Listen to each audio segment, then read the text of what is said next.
어, 지난주 말씀 기억나세요? 왕이 될 상인가 이렇게 임팩트 있는 제목을 해도 네, 네, 그죠? 그래서 왕노릇 하시면서 한 주간을 사셨는지 궁금합니다. 함께 죽고 함께 부활해서 왕노릇 하셨나요? 그래서 오래 참고 함께 왕노릇 하셨을 줄로 믿습니다. 네. 아, 이렇게 미지근해서야. 어쨌든 우리가 하나님과 함께 그리스도와 함께 연합하면 함께 죽고 함께 살아서 함께 왕노릇 할 수 있다는 게 지난주 말씀이었고, 또 지난주 말씀에 그 다시 살아나신 예수 그리스도를 기억하라 하셨잖아요. 그래서 우리가 언약의 하나님이신, 지키시는 하나님, 그 언약을 이루시는 하나님을 우리가 말씀 속에서 경험했잖아요. 그때 이루셨던 그 언약의 모든 것들처럼 지금도 이루시고 계시고 앞으로도 이루실 것을 믿으며 나아가겠다 하는 한 주가 되셨을 것이라고 믿습니다. 오늘은 이제 분별이라는 제목으로 나아가는데요. 어, 처음 시작이 이렇게 시작을 합니다. 너는 진리의 말씀을 옳게 분별하며 부끄러울 것이 없는 일꾼으로 인정된 자로 자신을 하나님 앞에 드리기를 힘쓰라. 그래서 15절의 주요 요지는 그거죠. 말씀을 옳게 분별하고, 그래서 어떻게 인정된 일꾼으로 너희가 하나님 앞에 서라. 이 두 가지 내용이 요점입니다. 왜 이렇게 옳게 분별하라고 하시나? 왜냐면 분별하지 못하면 우리는 너무나 쉽게 넘어갈 수 있다는 거예요. 사탄이 광야에서 예수님을 시험하실 때 성경을 인용하잖아요. 네. 사탄도 성경을 인용한다는 거예요. 이단도요, 성경을 인용합니다. 성경을 가지고 끼워 맞추기를 잘합니다. 그래서 우리가 성경을 가지고 우리한테 얘기했을 때, 아, 말씀이니까 다 맞는 거지라고 생각하시면 절대로 안 된다는 거예요. 이 말씀이 옳게 해석이 되었는지 분별할 수 있는 우리가 갖춰줘야 한다는 거죠. 예. 결국 말씀을 알아야 분별을 하실 거 아니에요. 그죠? 예. 제가 얘기하는 것도 틀린 게 있나 없나 이렇게 노려보셔야 된다는 거예요. 오늘 뭘 틀리게 얘기하시나. 물론 그렇게 악한 마음으로 들으시면 안 되고 어린아이 같이 믿음으로 들으시는 거지만 혹시 제가 잘못된 걸 선포하는 것을 여러분들이 인지하실 수 있어야 한다는 거죠. 그리고 따지셔야죠. 이거 아닌데요? 라고 하실 수 있는 여러분이 되기를 소망합니다. 그렇게 되었을 때 우리가 쏟아져 나오는 그런 모든 미디어 속에 있는 말씀들, 이런 것들을 분별해서 우리가 잘 살펴볼 수 있어야 된다고 생각을 합니다. 예. 그래서 오늘 바울은요, 이 관심이 이 말씀의 해석 자체보다는 이 해석을 한 후를 어떻게까지 해석을 하느냐. 그러니까 만약에 그냥 한 절만 딱 띄어서 볼 때와 이 문맥을 연결해서 볼 때의 차이가 반드시 있고요. 또 그 문맥 속에서 저자의 의도가 있고요.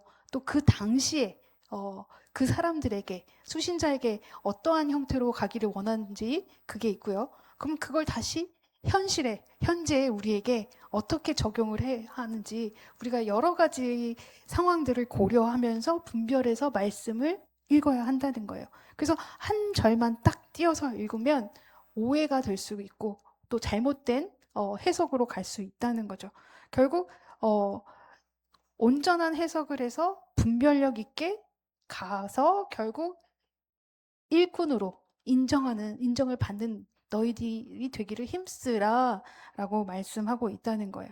예. 그러면 어, 바울은 지금 관심이 어떻게 하면 올바르게 해석할까와 함께 어떻게 하면 하나님께 인정받는 일꾼이 될까? 아, 옳게 분별하여 가야 되는구나. 그래서 여기 보면 옳게 간다는 게 무슨 의미인가 보니까 똑바로 자르다. 예, 정확하게 자르다. 곧게 길을 내다. 정확하게 다루다. 이런 의미라고 합니다. 예, 결국 잠언에서 하나님께서 뭐라고 하셨냐면 길을 곱게 하신다고 하시잖아요. 이 같은 단어이거든요. 그러면 우리가 이 말씀을 딱 들었을 때, 아, 말씀을 비뚤어지지 않게 해석하고 올바르게 분별해서 적용을 하는 삶을 살아야 되는구나라는 걸 알 수 있습니다. 목수라면 정확하게 잘라야 가구가 완성이 되는 거고요. 근데 그게 정말 여러분 의외로 조금의 오차가 있으면 다 어긋나기 시작합니다.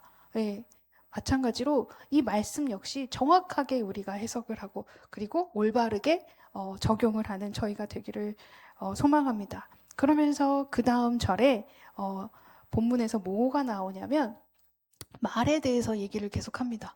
말다툼, 진리의 말씀, 망령되고 헛된 말, 그들의 말은 악성 종양처럼 퍼졌다. 그리고 부활이 이미 지나갔다는 말을 잘못된 말을 했던 이들이 있었고 그래서 말에 대한 반복적인 얘기가 나와요. 그러면 바울은 지금 여기서 얘기하고 있는 게 옳고 그름을 분별하는 것에서 시작이 말이구나.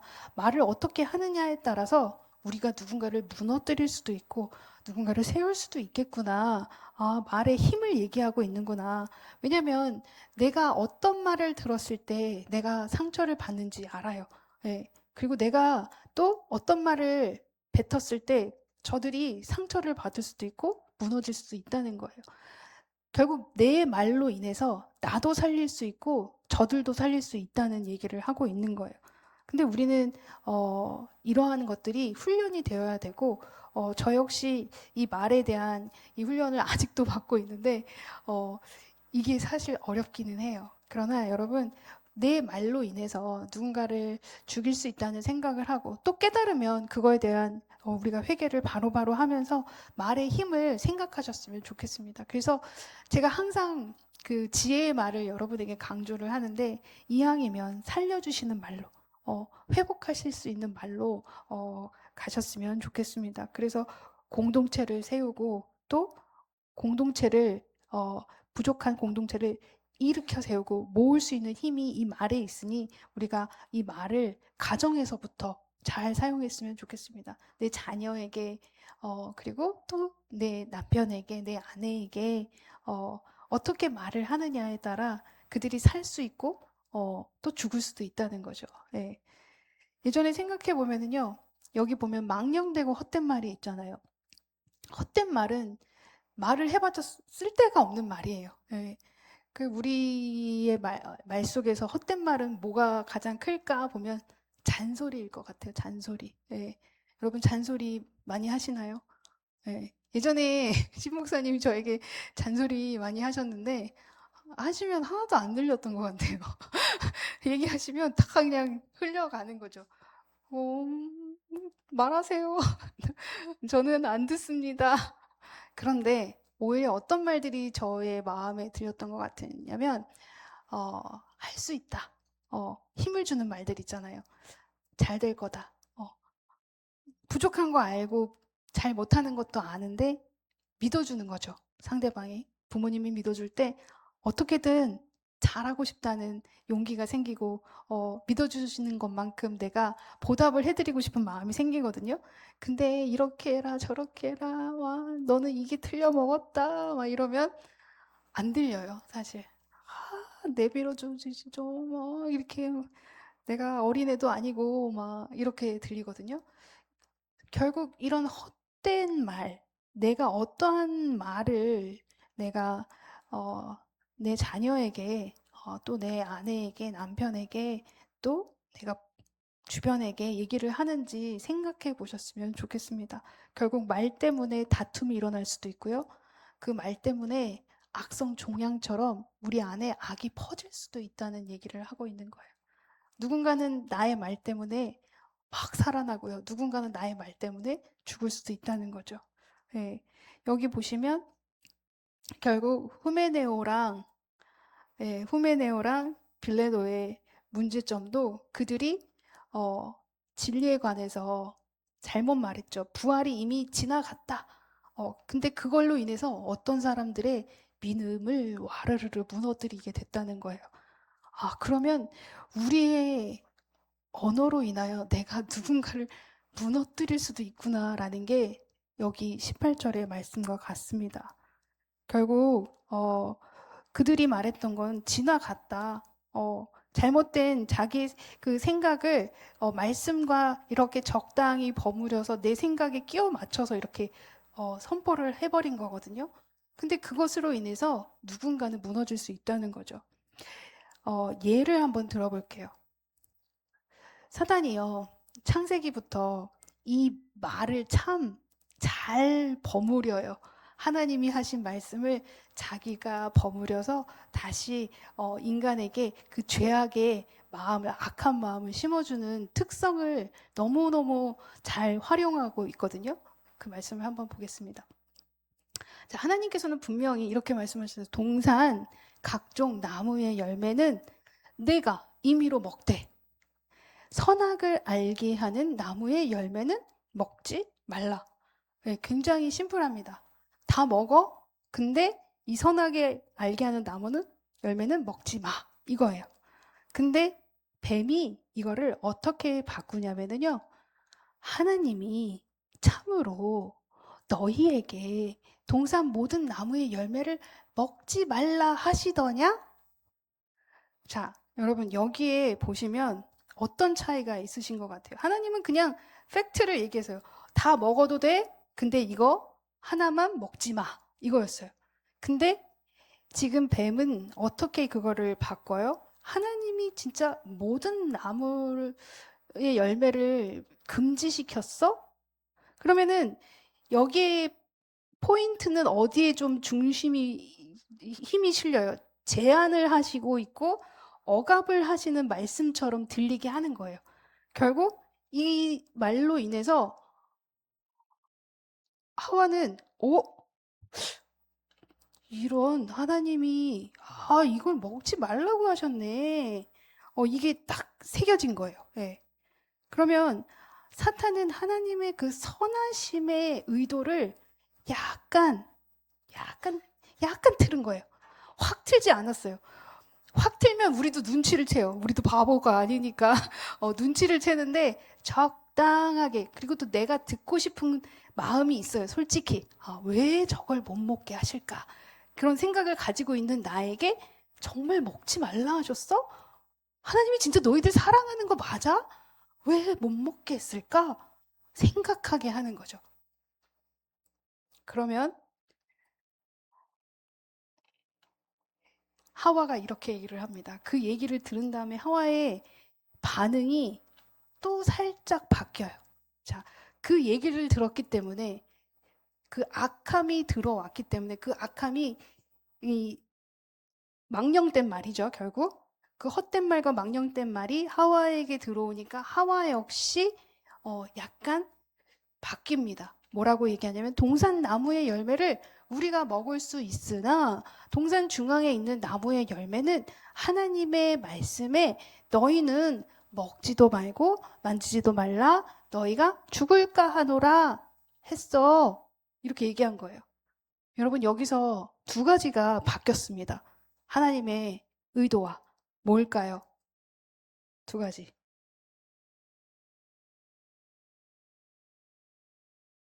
아시는데 저에게 말을 하라고 하시는 거죠? 네. 첫 번째는 먹지 말라고 하셨는데 거기에 더해졌죠. 만지지도 말라고까지 더해졌습니다. 자, 먹지 말란 거에 만지지도 말라는 더하는 이 하와의 마음은 어떨까요? 진짜 건들지도 말라고 하셨어. 약간 이런 느낌이죠.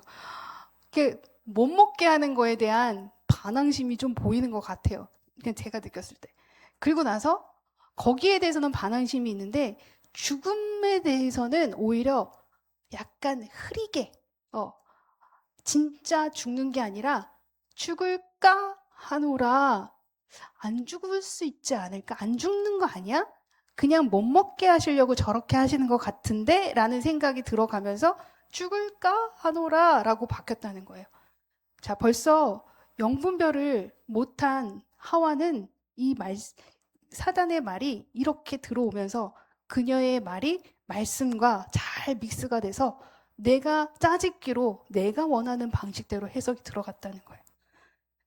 자, 이렇게 얘기하면 그 다음에 이제는 딱 사탄이 알죠. 아, 나한테 걸렸군. 그 뭐라고요? 하나님이 참으로 그렇게 말씀하시더냐? 너희가 결코 죽지 아니하리라. 자, 여기서 어떻게 돼요? 하나님은 정령 죽으리라. 하와는 그거 듣고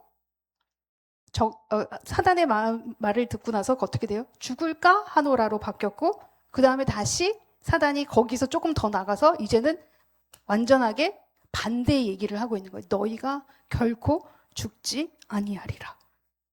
네, 변화가 생겼다는 거예요. 이렇게 말씀이 하나님의 의도와 다르게 우리가 분별하지 못하면 어둠이 그걸 틈을 타서 우리에게 다가왔을 때 우리는 이 해석이 이렇게 엉망진창으로 완전히 다른 해석으로 바뀐다는 거예요. 그러니까 우리가 얼마나 말씀을 정말 깊게 그리고 세밀하게 그리고 문맥을 살펴서 봐야 되는지 알 수 있다는 거예요. 그러면서 뭐라고 해요? 옳거니 이제 완전히 나한테 꼭 꼈어 사단이. 그러면서 뭐라고 해요? 너희가 그것을 먹는 날에는 너희 눈이 밝아져 하나님과 같이 되어 선악을 알 줄 하나님이 아심이니라. 이렇게 얘기를 해요. 결국 이게 무슨 뜻이겠어요? 허무맹랑한 말은 아니에요. 분명히 눈이 밝아지긴 해요. 그래서 자신들이 벗은 모습을 알게 돼요. 그러나 하나님처럼 영광이 나는 그 빛남의 그 밝아짐이 우리가 동일시 되는 건 아니잖아요, 분명히. 근데 사탄은 마치 우리가 그렇게 될 수 있는 것처럼 하나님과 같이 될 수 있는 것처럼 우리에게 그러한 욕심과 탐심과 높아지고 싶은 그 마음을 넣어버리는 거죠. 이거예요. 이게 위험한 거래요. 거짓 가르침이 100% 처음부터 빡 우리에게 다가오면 우리는 이거 아니지. 근데 애매모호하게 약간 이렇게 꼬아서 이렇게 들어온다는 거예요. 제가 이단 을 협회에서 일하고 계시는 그 대구에서 오신 목사님의 말씀을 그때 들었을 때 저도 들으면서 놀란 게 뭐냐면 구체적으로 설명해 주셨거든요. 구체적으로 설명해 주셨을 때 넘어갈 수밖에 없겠구나. 와, 저렇게 들으면 넘어가겠네. 진짜 거기 앉아있는 분 반 이상이 넘어갔을 거라고 생각해요. 만약에 그렇게 진짜 어프로치를 했다면 그거예요. 이상하게 다가오는 게 아니라 적당히 섞어서. 그리고 그분이 뭐라고 얘기하셨냐면 20대가 가장 많이 신천지에 빠진다는 거예요. 그것도 충격이었어요. 그래도 대학생들 정말 탐구하고 싶고 뭔가 알고 싶어하는 그 세대가 정말 완전히 올인하게 된다는 거예요. 그럼 그 20대가 거기 들어가서 한참 열정도 많은 그 나이에 온 몸과 그 능력과 모든 걸 다 불태워서 거기서 신앙생활을 하게 되는 거예요. 그리고 나서 제정신이 들고 빠져나올 때쯤 되면 10년이 훌쩍 가 있는 거죠. 네. 그럼 그들이 얼마나 힘이 들어요. 아프죠. 내 삶이 다 거기에서 녹아버렸는데 나오면 너무나 허무합니다. 그런 것처럼 우리는 정말 이런 진리 가운데서 영분별하는 이것이 정말 얼마나 중요한지 우리가 꼭 이단에 빠지지 않더라도 우리가 말씀의 해석 역시 정말 분별력 있게 해야 되는구나. 나 역시 스스로가 내가 스스로 말씀을 읽을 때 어떻게 읽어야 할지 항상 깊게 그 말씀을 또 새겨보고 만약에 내가 이 해석이 정말 분별이 어렵다 하시면 물어보시고 또 찾으시고 이렇게 하셔야지 내가 그냥 잘 모르겠지만 이건 것 같아 라고 하는 것보다는 확실하게 물으며 가는 여러분이 되셨으면 좋겠습니다. 결국 이 말씀을 디모데후서 2장과 연결하는 거죠. 그래서 후메네오와 빌레드도 마찬가지였다. 그들은 이 부활이라는 성경적 단어를 사용했던 거예요.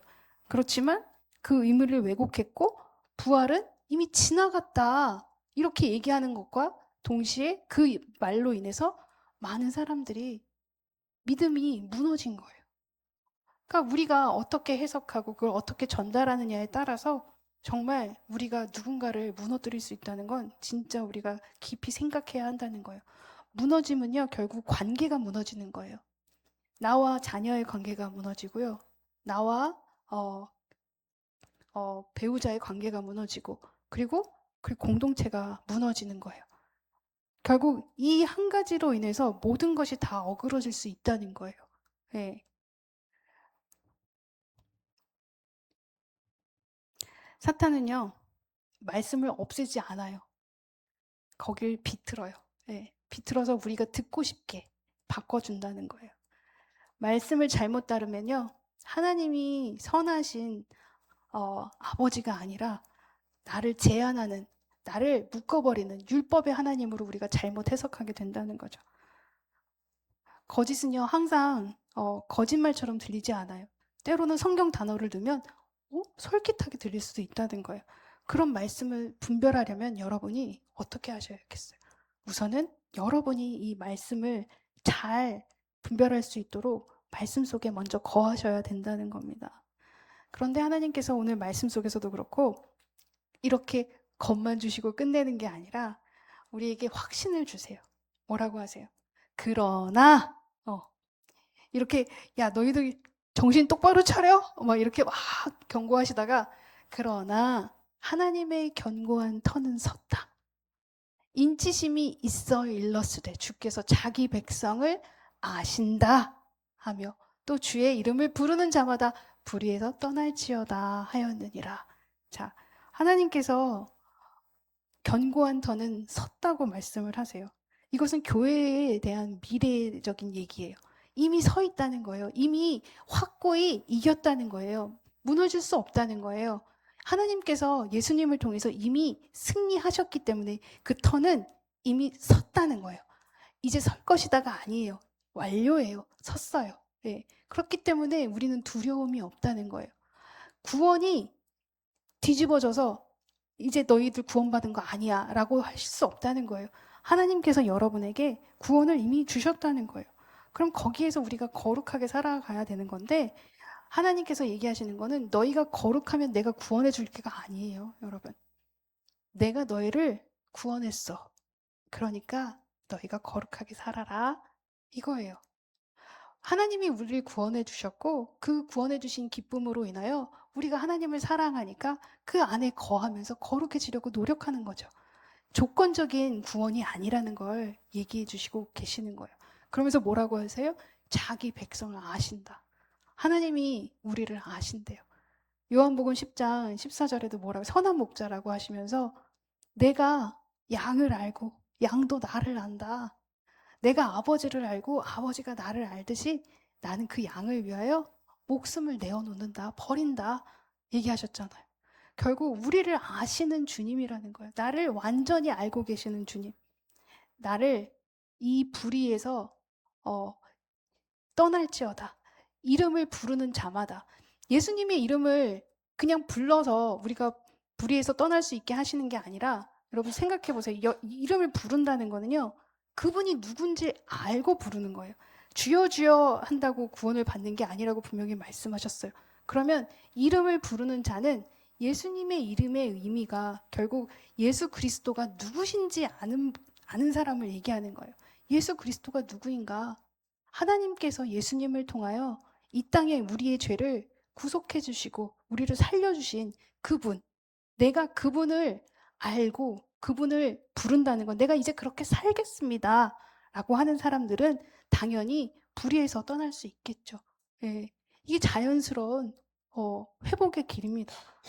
하나님께서 이렇게 인치심을 주셨다는 거예요.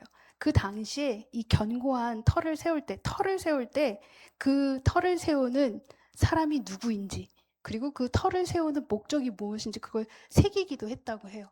지금 바울은 그걸 빗대서 얘기하는 거예요. 내가 이 털을 세웠는데 이 터에 두 가지 인치심이 있어. 인장을 땅땅땅 찍은 거야. 거기에는 권능이 있고 권위가 있고 소유가 있는 거야. 그가 뭐냐? 두 가지가 나는 너희를 안다. 그리고 너희가 내 이름을 부를 때마다 불에서 떠날지어다. 이 두 가지를 확고히 인치심을 해주셨다는 거예요. 우리는 이 견고한 터에 서 있는 백성들이고 자녀들이라는 거예요. 그러면 우리는 두려울 게 없다는 거죠. 네.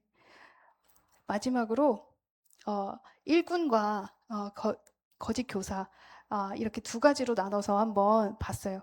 이렇게 한번 쭉 읽어보셨으면 좋겠어요. 하나님께 인정받는 일꾼은요, 이 진리의 말씀을 바르게 다루는 거죠. 분별할 수 있고 이걸 어떻게 해석해야 되고 그 해석을 어떻게 적용해야 되고 문장만 딱 띄어서 단어만 딱 띄어서 내가 말씀 이거구나 이렇게 하는 게 아니라 전체적인 문맥으로 흐르는 것이 하나님의 어떤 의도인지 바르게 파악하고 그걸 내가 현재에 어떻게 적용해야 될까 올바르게 분별할 수 있는 자들이고요. 그럼 그들이 당연히 하나님께 인정을 받고 그리고 그렇게 나아가다 보면 경건을 세워지는 건 당연하고 내가 무너뜨리는 게 아니고 공동체를 세우게 되고 하나님의 터 위에 확실하게 설 수 있게 되는 거죠. 근데 반대로 그렇지 않은 사람들은 오히려 거짓된 것을 퍼뜨리죠. 그래서 악이 종양처럼 퍼지게 만드는 거죠. 거짓 교사들은. 그리고 결국 그건 믿음을 무너뜨리게 하고 그리고 경건하지 못하게 하고 공동체를 무너뜨리고 우리를 병들게 한다는 거예요. 이게 너무나 분명하게 있는 지금 우리가 겪고 있는 것들이거든요, 사실. 우리는 많은 미디어에 노출되어 있고 우리가 이것들 속에서 정말 바르게 분별하고 인지하고 그리고 그것을 어떻게 우리 삶에 적용해야 할지 정말 우리가 말씀 속에서 굳건하게 서시는 여러분이 되기를 소망합니다.